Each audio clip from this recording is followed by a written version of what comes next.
Hello, hello, hello, and welcome to episode 5 of my ongoing series, doing a deep dive into every single season of Dimension 20. In the past, I covered all of these, and I moved on to watching a lot of the side quests because I'm actually really enjoying seeing a bunch of new faces come in and play characters, and these weird scenarios that you wouldn't see play out in a full-length series. And today I'm actually checking out Escape from the Bloodkeep, Season 2, the first ever side quest. So, without further ado, let's jump into it.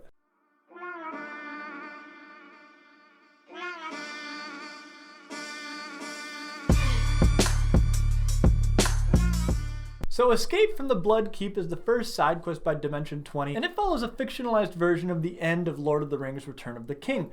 Very, very obviously. Because within the very first 2 episodes, you have the exact plot of Return of the King, with all of the characters from that either just playing exaggerated versions of themselves or gender-bent versions of themselves. But instead of following the good guys, we are following the villains. And I don't want to say bad guys, because these are some really good guys in here. Thank you. I've been trying to cross-hatch recently, and It's I think incredible. it brings depth to a two-dimensional piece I had never accepted before. And that is a surprising feature of this that we're going to explore more in this video. But the basic synopsis of Escape from the Bloodkeep is that the big bad guy, not Sauron, but you know, basically Sauron, he gets destroyed when the ring, but not the ring, the crown gets thrown into not Mount Doom, but the scary mountain. When my crown is returned, all the peoples of Elna will turn to me and say,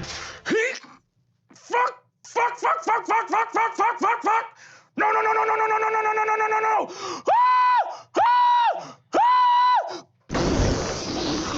No. And when he gets destroyed, all of the bad guys in the evil realm within this world just plunges into chaos and starts to crumble around them because evil has been ridden from the world. And it is up to our 6 main characters, the closest lieutenants to the big bad guy, not Sauron. I cannot remember the names, otherwise I would use the names. My apologies. They are on a quest to get evil back into the world and to take over the realms of men, elves, and dwarves. And because this is the very first side quest, every single person that plays in this, every single player, is different from the intrepid heroes. And we have an absolutely stellar cast that I was so excited about. We have Amy Vorpahl playing Ethnic Murder Death, Mike Trapp playing Sokbar, Matt Mercer playing Krazthun or Leland, Erika Ishii playing Lilith, Rekha Shankar as Maggie, and Ifian Wadway as Marcus St. Vincent. And these are some of the most fun characters I've ever seen in Dungeons & Dragons, and I might even go so far as to say the most fun characters that I've seen so far in all of Dimension 20. There are some absolute standouts in this. Every single one of them is amazing, but Matt Mercer obviously stands out very heavily. Probably best known for being the DM for years on end for Critical Role. A very similar live style, like sister of Dimension 20. I've never been a big fan of Critical Role personally. I don't like the live setting. I'm more of a Dimension 20 person. I've tried to get into it, but I think at this point it's more just being overwhelmed by the amount of content I'd have to catch up on. I know what I have to do, but I don't know if I have the strength to do it. Either way, I still love Matt Mercer, and he's fantastic in this, seeing him have an absolute blast being a PC for once, just like it's a blast seeing Brennan Lee Mulligan be a PC for once because he's a lifer DM. But probably my favorite character in this is Mike Trapp. Mike Trapp, who, if you're a fan of Dropout, you know best from Actually as the host, is so great as Sokbar. There is not a single moment that I'm not laughing my ass off when he's on screen, and his relationship with Jeremy, his Scream Beast familiar, is hilarious. Hey, buddy, go on. Somewhere, sometime, someone is going to have a nightmare about a Scream Beast, and there'll be another Scream Beast in this world, right? Erika, who I'm familiar with from watching Misfits and Magic, plays an entirely different character in this, really showing her range of acting ability. Playing the Spider Woman that has thousands of children and spreads evil throughout the land with her spiders and underground, but also just being this extremely caring mother. Mom, look, it's my first paycheck. Your mommy's special little girl. I love just like bursts into tears. Just in the same way that Sokbar, Mike Trapp's character, is this extremely caring, like, owner or familiar himself to Jeremy and cares all about these creatures of this world. And that's kind of that's a through line throughout this entire season that makes it incredibly fun and kind of diverts your expectations of these evil characters and what you assumed was going to be this evil campaign. They are playing the technical bad guys in Lord of the Rings, but all of them are much better than the good guys. Every time a good guy comes on screen, you're just like, oh, this fucking guy. Oh, sweetheart, they made me king. I'm the king of Tyrius. And then you have Sokbar, who loves animals and creatures and just wants them to thrive and to take care of them. You have Lilith, who just wants to be a good mother and for her thousands of children to have great lives and careers ahead of them. You have Maggie, played by Reika, who is the girlfriend and also baby mama. Weirdly enough, that got thrown in randomly in the middle of the season and was a hilarious through line as well throughout the rest of it. The girlfriend of not Sauron, and also the daughter of the true evil of the land. Show me your hands. No. Show me your hands. No. Show me your hands. Fine, Dad, there's no ring! You motherfucker! And you see he takes a huge hook and kicks Zalnaj in the chest, and you see he goes, Oh, my dog! You dumbass piece of shit, you motherfucker, bro! Fuck you, bro! You stupid asshole! boom, the flame disappears. But just wants to be seen as her own person and powerful in her own right. Ethnic murder death, which is just knife backwards, so very cool. This elven woman that left the good side to come to the bad side because she was just being recognized again as a wife to the true king and daughter of one of the leader elves. I am filled with nothing more than a calm, ever-flowing feeling of doing what I must.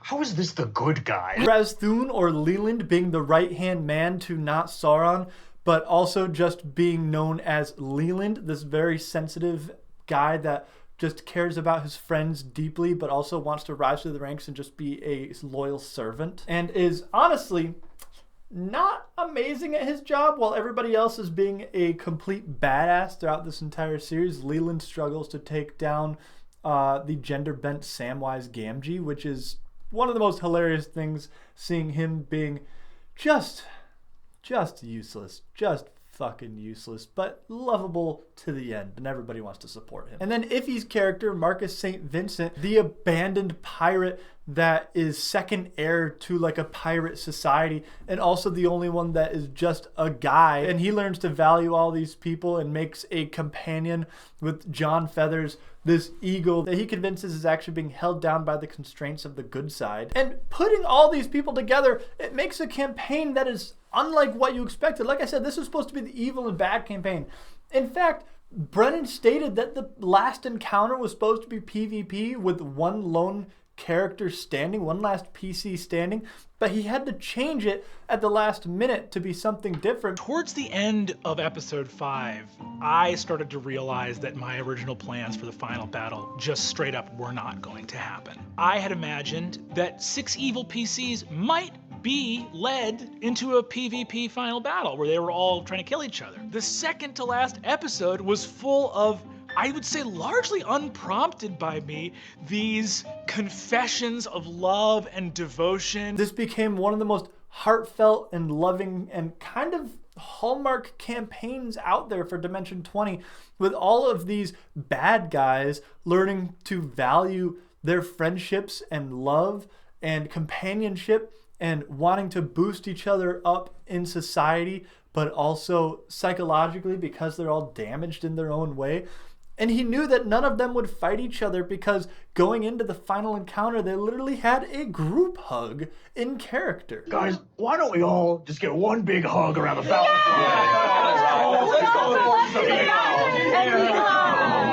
This was supposed to be the evil game. This was the evil one. So while you have this campaign that also has some of the most beautiful and dark atmospheric sets and miniatures out there, just seriously absolutely gorgeous, you also just have this heartwarming and lighthearted campaign with these characters that just make you happy, but also because of their constant goofing around and being silly, it is amped up by these evil things that you're picturing around them, and I just laugh nonstop. This honestly might be the very first campaign that I've seen that I would describe as perfect in every single way, in execution and acting and characters and yada, yada, yada. Just every single way.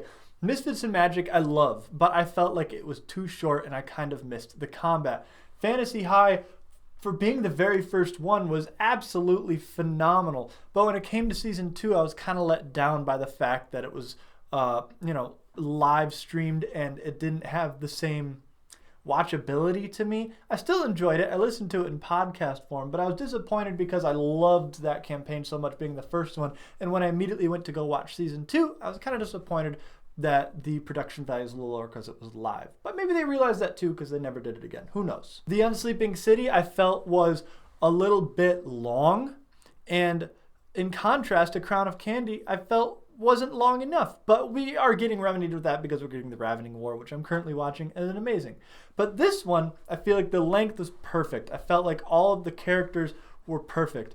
The fact that they had miniatures in combat was amazing. It was some of the most beautiful miniatures in combat I've ever seen. And it wasn't too long, and it had an entire story encapsulated in this of a beloved narrative that we already know, but flipped on its head to where we're rooting for the bad guys.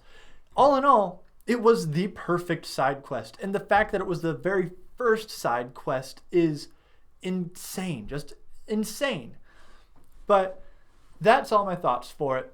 What did you think? Did you like this the best out of all the side quests? Did you not think it was perfect, or do you agree with me? I'd love to know. I love talking with people about this. This is my favorite series that I'm doing on my channel, and I'm going to continue covering every single one of the Dimension 20 seasons.